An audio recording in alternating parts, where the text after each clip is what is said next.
Welcome back to CMA Telugu. So CMA Telugu ఛానల్లో జిఎస్టీకి related topics అనేవి తెలుగు లాంగ్వేజ్లో రన్ అవుతున్నాయి అన్నమాట. అండ్ మనం చూస్తున్న మెటీరియల్ ఇన్స్టిట్యూట్ మెటీరియల్ అనమాట. అది ఇన్స్టిట్యూట్ వెబ్సైట్లోనే దొరుకుతుంది. అండ్ ఈ సిలబస్ ఏంటి అంటే మనం ఏ సిలబస్ ఫాలో అవుతున్నామా అంటే 2022 సిలబస్ అనమాట. సో లాస్ట్ క్లాస్లో ఏంటి అంటే by one get one offer, అలాగే కాంపోజిట్ సప్లై, మిక్స్డ్ సప్లై, వీటికి సంబంధించి అన్ని ఎగ్జాంపుల్స్, అలాగే అన్ని ఫ్రీక్వెంట్లీ ఆస్క్డ్ క్వశ్చన్స్ ఇవన్నీ కూడా మనం కంప్లీట్ చేసాము. అండ్ ఈ రోజు నుంచి కొత్త టాపిక్ అనమాట. సో రివర్స్ ఛార్జ్ అంటే ఏంటి, మనకి సప్లయర్ కాకుండా రిసిపియంట్ ట్యాక్స్ పే చేస్తాడనమాట. సో జనరల్గా ఏ ఐటమ్స్ అయినా సప్లై చేసేది సప్లయర్ అనమాట. సప్లయర్ అంటే మామూలుగా లాంగ్వేజ్లో చెప్పాలి అంటే సెల్లర్ అనమాట. ఎవరైతే మనకి అమ్ముతున్నాడో ఆ పర్సన్ సెల్లర్ అనమాట. సో ఈ సప్లయర్ ఏ ట్యాక్స్ పే చేస్తాడనమాట. సప్లయరే ట్యాక్స్ పే చేస్తాడు నార్మల్గా అంటే ఏంటంటే ఫార్వర్డ్ ఛార్జ్ అనమాట. సో ఎవరైతే పర్సన్ సప్లై చేస్తున్నాడో ఆ పర్సనే మనకి ట్యాక్స్ పే చేస్తే ఫార్వర్డ్ ఛార్జ్ అంటాం. లేదు సెల్లర్ కాకుండా సప్లయర్ కాకుండా ఎవరైనా ట్యాక్స్ పే చేస్తుంటే వాళ్ళని ఏమంటామంటే రిసిపియంట్ అంటాం అనమాట. సో అంటే ఏంటి, సెల్లర్ సప్లై చేస్తే బయ్యర్కి వెళ్తుంది. సో బయ్యర్ ఏంటి అంటే గూడ్స్ రిసీవ్ చేసుకుంటున్నాడు. సో వాళ్ళని ఏమంటాం, రిసీవర్ ఆర్ రిసిపియంట్ అంటాం. సో రిసిపియంట్ ట్యాక్స్ పే చేస్తుంటే ఏమంటారు అంటే మనకి రివర్స్ ఛార్జ్ మెకానిజం అంటాం. సెల్లరే సప్లై చేసి సెల్లర్ ట్యాక్స్ పే చేస్తే ఫార్వర్డ్ ఛార్జ్. గూడ్స్ సప్లై చేయకుండా ఓన్లీ రిసీవ్ చేసుకుంటున్నాడు ఆ పర్సన్, కానీ ఆ పర్సన్ ఏంటి అంటే ట్యాక్స్ పే చేస్తున్నాడు. రిసీవర్ ట్యాక్స్ పే చేస్తుంటే మనం ఏంటంటే రివర్స్ ఛార్జ్ మెకానిజం అంటాం అనమాట. సో రివర్స్ ఛార్జ్ గురించి ఈరోజు క్లాస్లో డిస్కస్ చేద్దాము. So charge of tax including reverse charge. So ఇక్కడ article 265 of constitution of India mandates that no tax shall be levied or collected except by the authority of law.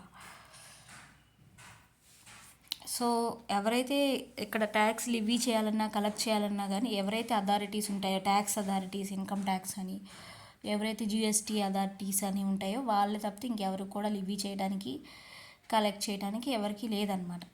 Constitution of India ఏదైతే ఉందో వాళ్ళే చెప్తారనమాట. mandates that no tax shall be levied or collected except by the authority of law. So అంటే ఏంటి, మనకి చట్టంలో చెప్తే తప్పితే ఇక్కడ ట్యాక్స్ తీసుకోవాలని అప్పుడు మాత్రమే తీసుకోవాలన్నమాట. లేదంటే నువ్వు సప్లై చేస్తున్నావు అంతే, నువ్వు సప్లై చేస్తున్నావు కదా అని చెప్పి ట్యాక్స్ తీసుకోవడానికి వీల్లేదు. సో ఎక్కడ ట్యాక్స్ తీసుకోవాలి, ఎక్కడ ట్యాక్స్ తీసుకోవాల్సిన అవసరం లేదు, ఇవన్నీ కూడా మనకి కాన్స్టిట్యూషన్ ఆఫ్ ఇండియాలో మనకి చెప్తారనమాట. So the charging section is a must in any law, any tax law for levy and collection of tax. So ప్రతి ఒక్క లాలో కూడా ఒక ఛార్జింగ్ సెక్షన్ అనేది ఉంటుందన్నమాట. అంటే ట్యాక్స్ ఎలా ఛార్జ్ చేయాలి, ఎంత ట్యాక్స్ చేయాలి, ఎవరు ట్యాక్స్ లివీ చేయాలి, ఇవన్నీ కూడా ప్రతి ఒక్క లాకి ఉంటుందన్నమాట. సో ఒక్కొక్క లాకి ఒక్కొక్క ఛార్జింగ్ సెక్షన్ అనేది ఉంటుందన్నమాట. So the charging section is must in any law for levy and collection of tax. Before imposing any tax, it must be shown that the transaction falls within the ambit of taxable event and that the person on whom tax is so imposed also gets covered within the scope and ambit of charging section. So tax ఎంత levy చేస్తున్నారు, ఎంత collect చేస్తున్నారు, ఇవన్నీ కూడా మనకి charging సెక్షన్లో అనేది mention చేయాలన్నమాట. సో ఎక్కడైనా సరే before imposing any tax, so ఒక ట్యాక్స్ని మనం ఇంపోజ్ చేయాలి అంటే మనం ఏం చూపించాలి అంటే ఆ ట్రాన్సాక్షన్ దేని కింద ఫాలో అవుతుంది. సో గూడ్స్ కింద, సర్వీసెస్ కింద, లేకపోతే స్కెడ్యూల్ 1, స్కెడ్యూల్ 2, లేకపోతే ఏ సెక్షను, ఏ నోటిఫికేషను, ఏ సర్క్యులర్, సో దేని కింద పడుతుంది ఆ transaction. It must be shown that the transaction falls with in the ambit of taxable ఈవెంటా కాదా. సో ఆ ట్రాన్సాక్షన్ అనేది విత్ ఇన్ ద అంబిట్లో పడుతుందా లేదా, సో అంటే ట్యాక్సిబుల్ ఈవెంటేనా కాదా, and that the person on whom tax is so imposed also covered within the scope and ambit of charging section. So ఎవరి మీద అయితే ట్యాక్స్ పడుతుందో వాళ్ళందరూ ఛార్జింగ్ సెక్షన్లో ఉన్నారా లేదా, the person on whom the tax is so imposed, so ఎవరి మీద అయితే ట్యాక్స్ పడుతుందో వాళ్ళు కవర్ అయ్యారా లేదా, సో దాని స్కోప్ ఏంటి, ఎంతలోపు ఉన్నారు, విత్ ఇన్ స్కోప్ ఉన్నారా లేదా, ఇవన్నీ కావాలి అంటే ప్రతి ఒక్క ట్యాక్స్ లాస్కి ఒక ఛార్జింగ్ సెక్షన్ అనేది ఉంటుందన్నమాట. So the scope of the taxable event being supply. So ఇక్కడ ట్యాక్సిబుల్ ఈవెంట్ అంటే ఏంటి? సప్లై చేయడమే మనకి ఇక్కడ ట్యాక్స్ ఈవెంట్ అనమాట. అంటే ఒక సప్లయర్ ఒక గూడ్ని సప్లై చేస్తున్నాడు, ఒక గూడ్ని సేల్ చేస్తున్నాడు అంటేనే అది ఒక ట్యాక్సిబుల్ ఈవెంట్ అనమాట. So the scope of taxable event being supply has been discussed in the earlier chapter. So supply గురించి అయితే మన ఎర్లియర్ చాప్టర్, ఇంతకు ముందు చాప్టర్లో డిస్కస్ చేసాం.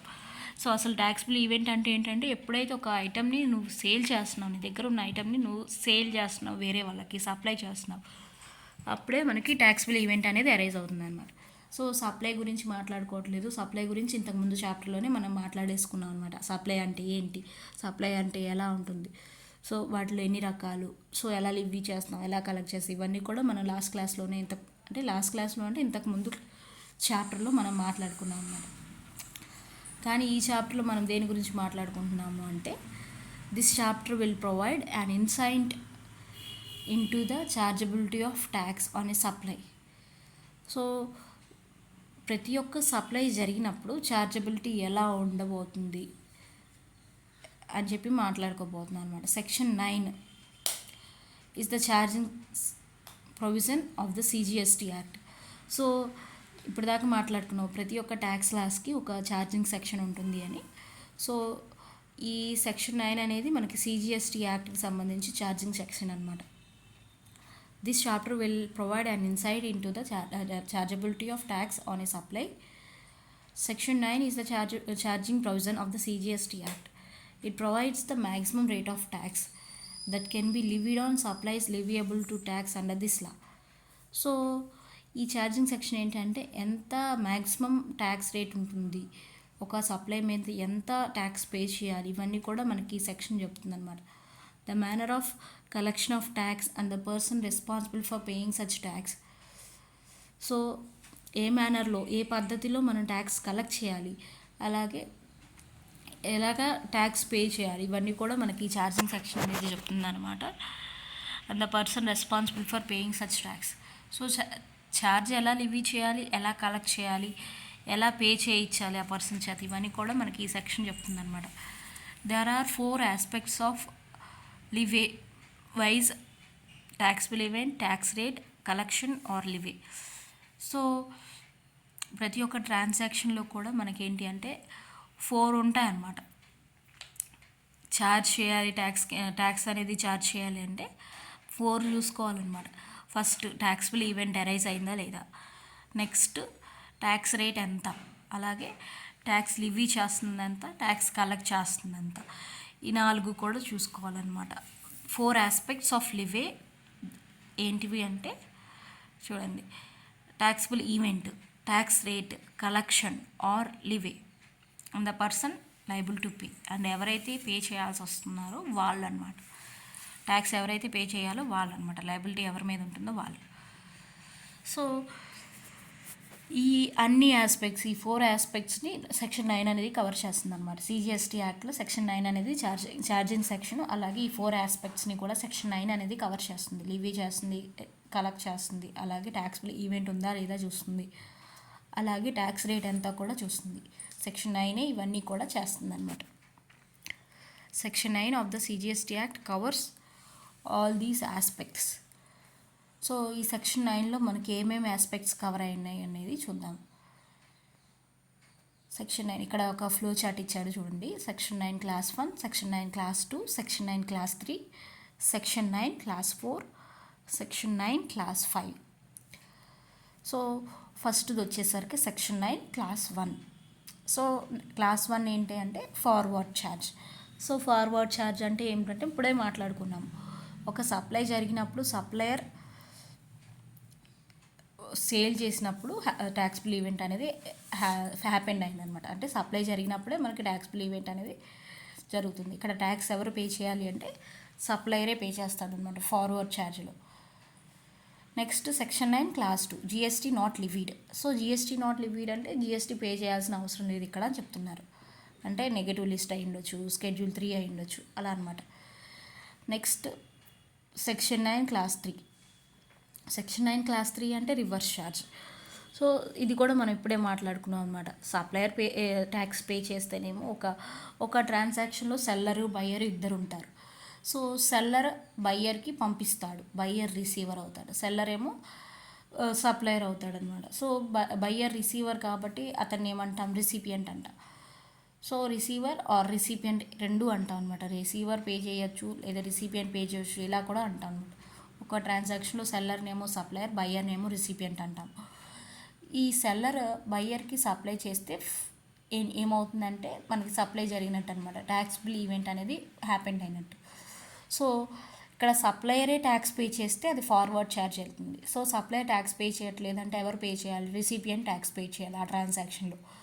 సో రిసిపియంట్ ట్యాక్స్ పే చేస్తే అది రివర్స్ ఛార్జ్ అవుతుంది అనమాట. సో రివర్స్ ఛార్జ్లో కూడా కొన్ని కేసెస్ అనేవి ఉన్నాయన్నమాట, అవి చూద్దాం, టాపిక్ వచ్చినప్పుడు చూద్దాం. సో రివర్స్ ఛార్జ్లో కూడా కొన్ని యాక్టివిటీస్ ఆర్ ట్రాన్సాక్షన్స్ ఉన్నాయన్నమాట. ఈ యాక్టివిటీస్లో రిసీవరే పే చేయాలి, రిసిపియంటే పే చేయాలని చెప్పి మనకు ఉంటుందన్నమాట. అవి కూడా చూద్దాము. So section 9 clause 3 reverse charge అనమాట. అలాగే section 9 clause 4. So reverse charge where goods are supplied by un unregistered person. So ఇక్కడ ఏంటంటే సప్లయర్ రిసిపియంట్ ఇద్దరు ఉంటారు ఒక ట్రాన్సాక్షన్లో, సెల్లరు బయ్యర్ ఉంటారు. కాకపోతే ఏంటంటే ఫార్వర్డ్ ఛార్జ్లో ఏంటంటే సెల్లర్ అవ్వచ్చు, సప్లయర్ అవ్వచ్చు, ఏంటి రిజిస్టర్ పర్సన్స్. కానీ ఈ ఫోర్త్ కేసులో వచ్చేసరికి ఎవరి దగ్గర నుంచి అయితే మనం గూడ్స్ రిసీవ్ చేసుకుంటున్నామో, గూడ్స్ చేస్తున్నాము, ఆ సెల్లర్ ఎవరంటే అన్రిజిస్టర్డ్ పర్సన్ అనమాట. So supplied by un unregistered person. So అప్పుడు రివర్స్ ఛార్జ్లో మనం ఎలా పే చేయాలి, ఇది సెక్షన్ 9 క్లాస్ 4. అలాగే సెక్షన్ 9 క్లాస్ 5. ఇదేంటంటే intrastate supply through e commerce operator. So intrastate అంటే ఏంటి, మనం మాట్లాడుకున్నాం. ఇంట్రాస్టేట్ అంటే విత్ ఇన్ స్టేట్ అనమాట. ఇంటర్ స్టేట్ అంటేనేమో వేరే స్టేట్కి పంపించడం, ఈ స్టేట్ నుంచి వేరే స్టేట్కి. ఇంట్రా స్టేట్ అంటేనేమో విత్ ఇన్ స్టేట్ సప్లైస్ జరగడం. సో మనం ఉన్న స్టేట్లోనే పలానా పర్సన్ నుంచి ఇంకో పర్సన్కి పంపించామనుకోండి, అప్పుడు విత్ ఇన్ స్టేట్ జరిగినట్టు, ఇంట్రా స్టేట్ జరిగినట్టు అనమాట. కాకపోతే ఏంటంటే విత్ ఇన్ స్టేటే సప్లై జరుగుతుంది, కాకపోతే ఎలక్ట్రానిక్ కామర్స్ ఆపరేటర్ని యూజ్ చేసుకొని మనం సప్లైస్ చేస్తున్నాం అన్నమాట. సో ఎలక్ట్రానిక్ కామర్స్ ఆపరేటర్ అంటే ఏం లేదు, అమెజాన్, ఫ్లిప్కార్ట్ ఇలాంటివి యూజ్ చేసుకొని మనం ఏంటంటే సప్లైస్ చేస్తున్నాం అనమాట with in state, intra state. ఇది సెక్షన్ 9 క్లాస్ 5. సో ఈ 5 కేసెస్ ఉన్నాయన్నమాట సెక్షన్ 9 కింద. సో లివే అండ్ కలెక్షన్ చాప్టర్ అనమాట. సో దీంట్లో మనం ఏం డిస్కస్ చేస్తున్నాం అంటే ఫస్ట్ వచ్చేసరికి forward charge. So forward charge అంటే ఏం లేదు, సప్లయరే ట్యాక్స్ పే చేస్తాడు. So normal very ordinary transaction ఏది జరిగినా సెల్లర్ బయ్యర్కి అమ్ముతాడు, సో సెల్లరే ట్యాక్స్ పే చేస్తాడు. కాకపోతే ఏంటంటే ఏదైతే ఆ ప్రైస్ గూడ్కి సంబంధించి ఏదైతే ప్రైస్ ఉంటుందో ఆ ప్రైస్లో ఏదైతే వాల్యూ ఉంటుందో ఆ వాల్యూలో మనకి బయ్యర్ దగ్గర నుంచి కలెక్ట్ చేస్తాడనమాట. అంటే ఏంటంటే ఇంక్లూజివ్ ఆఫ్ ఆల్ ట్యాక్సెస్ అన్నారు. సో సెల్లర్ కట్టాడు ట్యాక్స్ అంటే సెల్లర్ తన ఓన్ పాకెట్ నుంచి కట్టడు అనమాట. సో బయ్యర్ దగ్గర నుంచి కలెక్ట్ చేసి సెల్లర్ కట్టినట్టు అనమాట అక్కడ మీనింగ్. సో ఇక్కడ ఫార్వర్డ్ ఛార్జ్ గురించి మాట్లాడుకుందాము. Tax payable on forward charge basis. Section 9 and section 2. Section 9 class 1 and section 9 clause 2.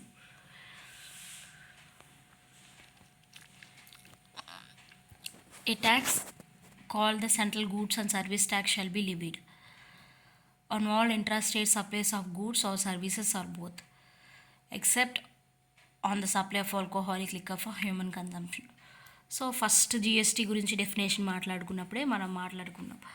Intrastate జరిగిన సప్లైస్ ఏంటంటే మనం ట్యాక్స్ అనేది లివీ చేస్తాం అనమాట, cgst లివీ చేస్తామని చెప్తున్నారు.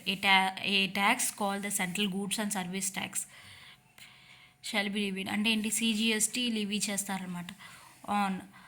సో cgst అనేది ఏంటి అంటే విత్ ఇన్ స్టేట్ జరిగినప్పుడు కదా, intrastate.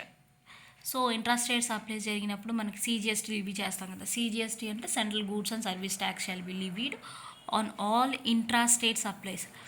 So with in state supplies జరిగినప్పుడు గూడ్స్ జరగని, సర్వీసెస్ జరగని. అండ్ ఏ గూడ్స్ మీద మనకి పడదు అంటే ఈ cgst ఏ గూడ్స్ మీద పడదు అంటే ఆల్కహాలిక్ లిక్కర్ మీద, అలాగే ఏవైతే మనకి ఇక్కడ చెప్తారో అవి petroleum products, high speed diesel oil, motor spirit, aviation turbine fuel, natural gas, ఇవన్నిటి మీద మనకి జిఎస్టీ పడదని చెప్పి మనం మాట్లాడుకున్నాం కదా. ఇక్కడ సిజిఎస్టీ గురించి చెప్తున్నారు. సిజిఎస్టీ అనేది intra state supply of goods మీద, సర్వీసెస్ మీద పడుతుంది. అండ్ దేని మీద పడదు అంటే on supply of alcoholic liquor for human consumption. Next, levied on the value determine under section 15. ఇదేంటి అంటే ట్రాన్సాక్షన్ వాల్యూ అనమాట. సో ఈ ట్రాన్సాక్షన్ వాల్యూలో అండర్ సెక్షన్ 15 ప్రకారం ట్రాన్సాక్షన్ వాల్యూస్ ఏం చెప్తున్నారు, వేటి మీద అయితే మనం ట్రాన్సాక్షన్ వాల్యూ డిటర్మైన్ చేస్తాము అదనమాట. ఇది కూడా మనం డిస్కస్ చేస్తాం అనమాట. ఈ ఐటమ్స్ ఇంక్లూడ్ చేస్తాము, ఈ ఐటమ్స్ ఎక్స్క్లూడ్ చేస్తాము. ఈ ట్రాన్సాక్షన్ ఐటమ్స్లో మనం ట్రాన్సాక్షన్ వాల్యూని డిటర్మైన్ చేసేటప్పుడు ఏమేమి ఐటమ్స్ ఎక్స్క్లూడ్ చేస్తాము అంటే ఇవన్నీ కూడా alcoholic liquor for human consumption. ఇక్కడ బ్రాకెట్లో ఇచ్చారు చూడండి, 5 పెట్రోలియం ప్రోడక్ట్స్ అనమాట. Crude oil, diesel, petrol, natural gas and aviation turbine fuel, tobacco, వీటన్నిటిని కూడా లెస్ చేసి మనకి ఏం చేస్తారు అంటే ట్రాన్సాక్షన్ వాల్యూ డిటర్మైన్ చేస్తారనమాట. CGST will be determined levied on the value determined under section 15 and at such rates not exceeding 20% as may be notified by the government on the recommendations of the GST council. అలాగే ఏవైతే rates ఉన్నాయో ఆ rates అనేవి 20% కంటే పెరగకూడదు అనమాట. 20% లోపు ఉండొచ్చు, as may be notified by the government. And CGST shall be levied and collected in such manner as may be prescribed and ఈ CGST shall be paid by the taxable person. So ఇక్కడ taxable person ఎవరంటే supplier అనమాట, ఎందుకంటే ఇది forward basis కాబట్టి. So forward basis అంటే CGST అనేది with in స్టేట్లో సప్లై చేసిన ఐటమ్స్ మీద మనం చేస్తాము. అండ్ ట్యాక్స్ అనేది లివీ చేస్తాం, కలెక్ట్ చేస్తాం. అలాగే దేని మీద చేయము అంటే ఆల్కహాలిక్ లిక్కర్ మీద మనం కలెక్ట్ చేయము, లివీ చేయము అనమాట. అండ్ ఈ ఫార్వర్డ్ ఛార్జ్కి సంబంధించి ట్యాక్స్ పాయింట్ ఏంటి అంటే as per section 5 of IGST act. So IGST act అంటే ఇక్కడ ఏంటంటే విత్ ఇన్ కాకుండా ఇంటర్ స్టేట్ జరిగినట్టు అనమాట. So as per section of IGST act, section 5 of the IGST act, IGST shall be levied on all inter state supplies and on the goods imported in to the India. So ఒక state నుంచి ఇంకో స్టేట్కి మనం goods supply చేసినా, లేదు వేరే country నుంచి మన కంట్రీకి ఇండియాకి గూడ్స్ ఇంపోర్ట్ చేసుకున్నా, ఈ రెండింటికి కూడా మనకి IGST అప్లికబుల్ అవుతుంది. సో IGSTకి సంబంధించిన సెక్షన్ ఏంటి అంటే సెక్షన్ 5 అనమాట, section 5 of IGST act. So IGST దేని మీద లివీ చేస్తారు అంటే ఇంటర్ స్టేట్ సప్లైస్. సో ఒక స్టేట్ నుంచి ఇంకొక స్టేట్కి సప్లై జరిగినప్పుడు, 2 స్టేట్స్ ఇన్వాల్వ్ అయినప్పుడు, ఇంట్రా అంటే CGST, ఇంటర్ స్టేట్స్ అంటే IGST. అండ్ ఇక్కడ స్టేట్స్ కాకుండా వేరే కంట్రీ నుంచి కూడా మనం గూడ్స్ ఇంపోర్ట్ చేసుకుంటాం కదా కొన్నిసార్లు. సో అప్పుడు కూడా మనకి IGST లివీ చేస్తారనమాట. మ్యాక్సిమం రేట్ ఎంత అంటే maximum rate of tax would be 40%. 40% మనం IGST అనేది లివీ చేస్తాం అనమాట. చెప్పాలి అంటే 20% CGST plus 20% SGST or UTGST. And next SGST or UTGST shall also be levied on all interstate supplies. The central tax on the supply of petroleum, crude, high-speed diesel, motor spirit, commonly known as petrol, natural gas and aviation turbine. So ఇవేవైతే 5 items ఉన్నాయో petroleum products, diesel అవ్వచ్చు, motor spirit, natural gas, aviation turbine fuel అంటే మనకి ఏరోప్లేన్స్లో మనకు వాడే fuel అనమాట. Petroleum, crude అని, హై స్పీడ్ డీజిల్ అని, ఈ 5 ఐటమ్స్ మీద మనకి GST అనేది లివీ చేయట్లేదనమాట. అండ్ ఎప్పటి నుంచి లివీ చేయాలని మనకి GST కౌన్సిల్ చెప్తుందో, సెంట్రల్ గవర్నమెంట్ చెప్తుందో అప్పటి నుంచే GST పడుతుందన్నమాట. వీటి మీద ప్రస్తుతానికైతే పడట్లేదు. Shall be levied with effect from the date as may be notified by the government on the recommendations of the GST council. That means GST is not leviable on the aforesaid items. So ప్రస్తుతానికైతే ఈ 5 items మీద GST levy చేయట్లేదన్నమాట. GST levy చేయండి అని ఎప్పుడైతే government చెప్తుందో, GST council రికమెండేషన్స్తో government ఎప్పుడైతే చెప్తుందో అప్పటి నుంచి పడుతుంది. అంటే ఏంటి అంటే ఇప్పుడు పడట్లేదు, ఇప్పుడు ఎటువంటి జిఎస్టీ లైబిలిటీ అనేది ఈ 5 ఐటమ్స్ మీద మనకి పడట్లేదు అనమాట, అది చెప్తుంది అనమాట. So as per section 2 subsection 78, non-taxable supply means supply of goods or services or both which is not leviable to tax under this act or under the integrated goods and service tax.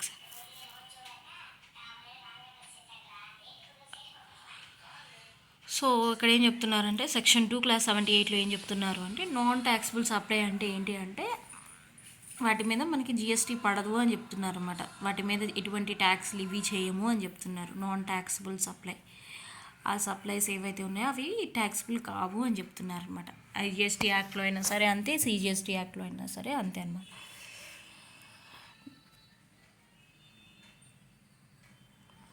Next as per section 2 clause 107 taxable person అంటే ఏంటో definition చెప్తున్నారు.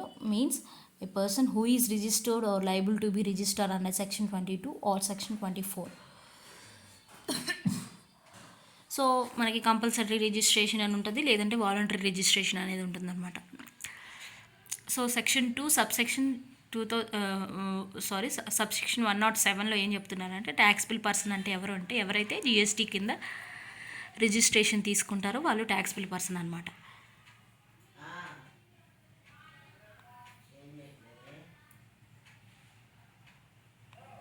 Next as per section 2 subsection 105 supplier in relation to any goods or services or both shall mean the person supplying the said goods or services or both shall includes an agent acting as such on behalf of such supplier in relation to the goods or services or both supplied.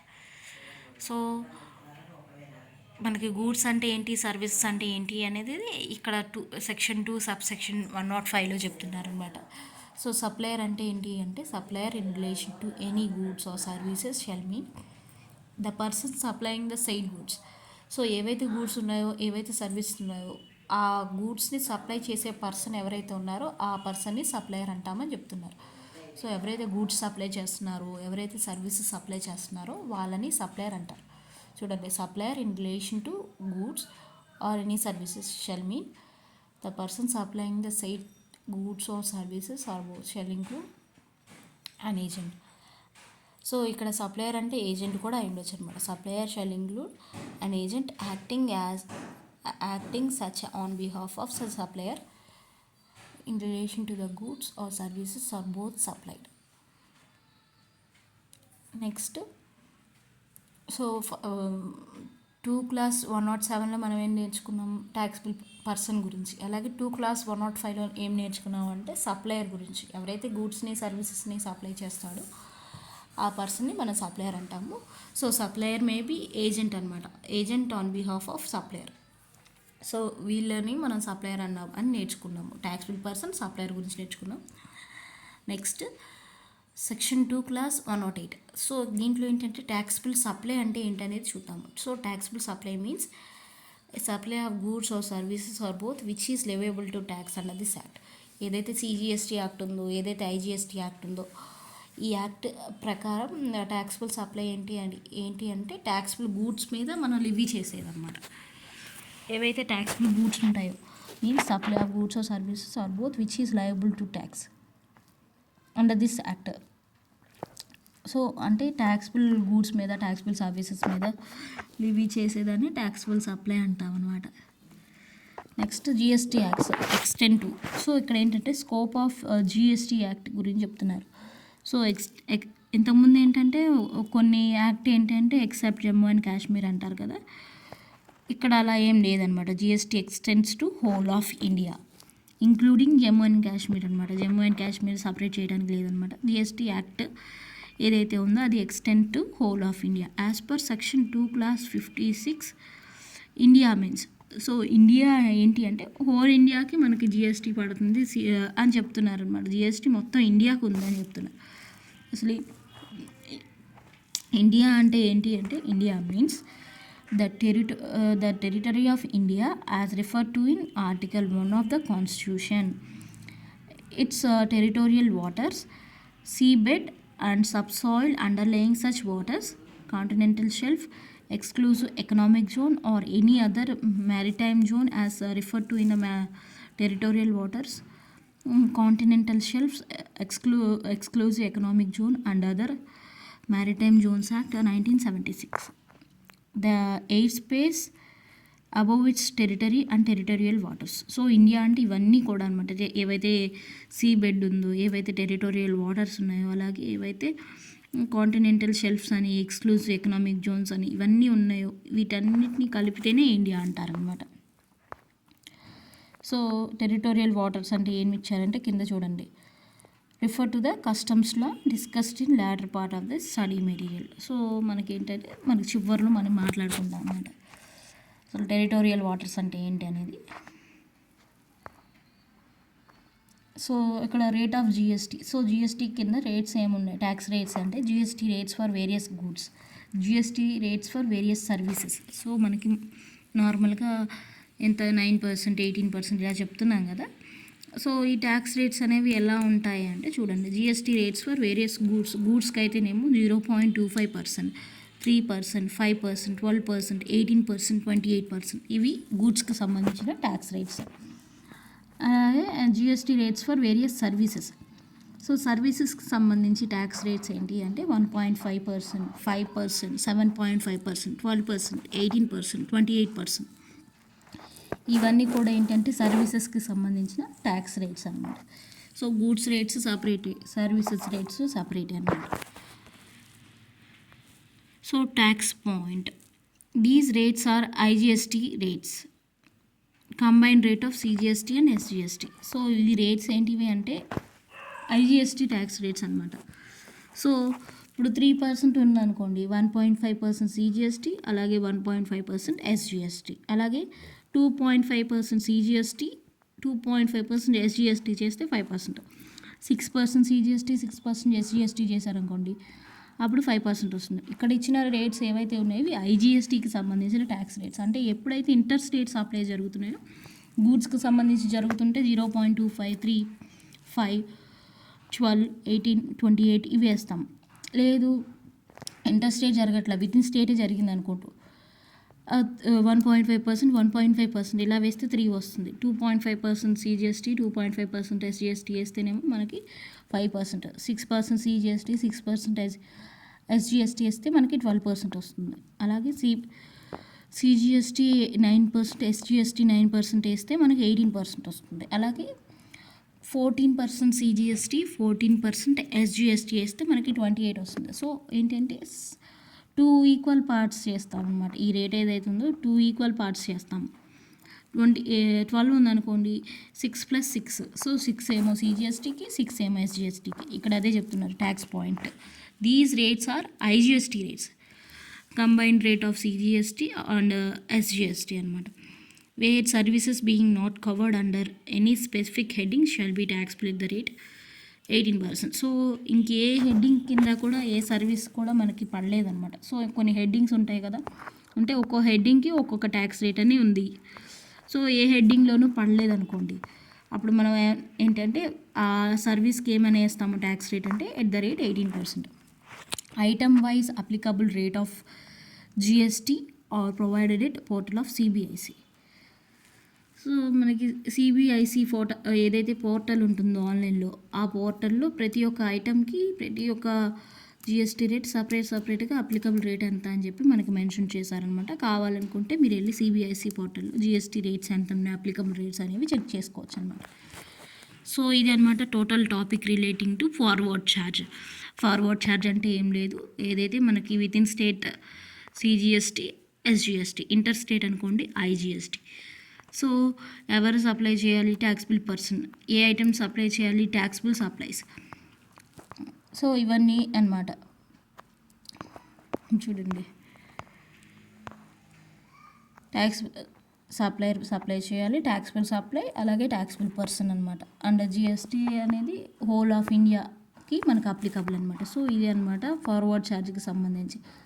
So section 9 clause 2 కూడా అయిపోయింది అన్నమాట. 9 class 1 ఏమో forward charge, 9 clause 2 ఏమో GST అనమాట. అంటే GST not liquid అంటే ఏంటి, ఈ petroleum crude, high speed diesel oil, motor spirit, aviation turbine fuel, ఇవన్నీ 5 ఐటమ్స్ ఉన్నాయి. టొబాకో ప్రోడక్ట్స్ ఉన్నాయి. ఆల్కహాలిక్ ఫర్ హ్యూమన్ కన్జంప్షన్ ఇవి ఉన్నాయి. వీటన్నిటి మీద జిఎస్టీ కవర్ అవ్వట్లేదు, అంటే GST not levied.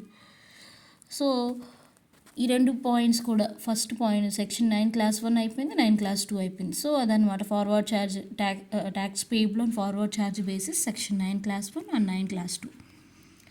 Next topic reverse charge 9 clause 3. ఇది పెద్ద టాపిక్ అనమాట. ఇది నెక్స్ట్ క్లాస్లో స్టార్ట్ చేద్దాము.